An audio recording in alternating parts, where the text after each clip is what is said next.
아이가 이유 없이 눈을 깜빡거리거나 헛기침을 반복한다면 잘 살펴야 합니다. 소아화병이라고도 부르는 틱장애일 수 있는데요. 건강365에서 확인하시죠.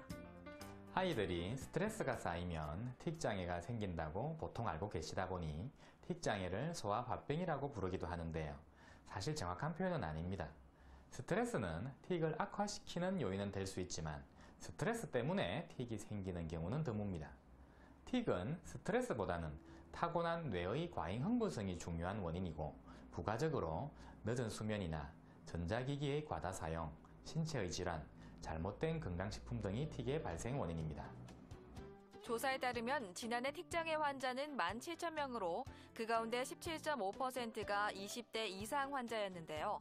실제로 틱장애를 앓는 성인은 최근 5년간 33% 늘어 3% 증가한 청소년보다 가파른 증가세를 보였습니다.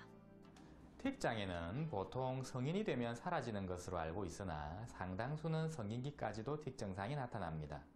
정확한 통계는 없으나 대개 30-30-30 법칙을 따른다고 합니다. 즉, 소아 틱장애의 30%는 성인이 되기 전에 완전히 사라지고 30%는 약간의 증상이 남으나 생활에 크게 지장이 없는 정도로 좋아지고 30%는 불편한 틱 증상이 성인기까지 지속된다는 것입니다. 그런데 문제는 어떤 아이가 틱이 사라지고 어떤 아이가 틱이 지속될지는 아무도 모른다는 것입니다. 틱장애의 30%에서 50% 정도는 ADHD나 강박증, 학습장애 등이 동반되기 때문에 증상이 6개월 이상 지속되면 전문가와 상담하는 것이 좋은데요. 그만하라고 혼을 내면 오히려 증상이 더욱 심해질 수 있습니다. 틱장애는 어떻게 생각하면 별것 아닌 질환일 수 있으나 당사자나 부모는 틱으로 인한 직접적인 불편뿐만 아니라 심리적인 위축이나 자신감 저하, 집중력이 떨어지는 등의 간접적인 피해로 더 많이 힘들어합니다.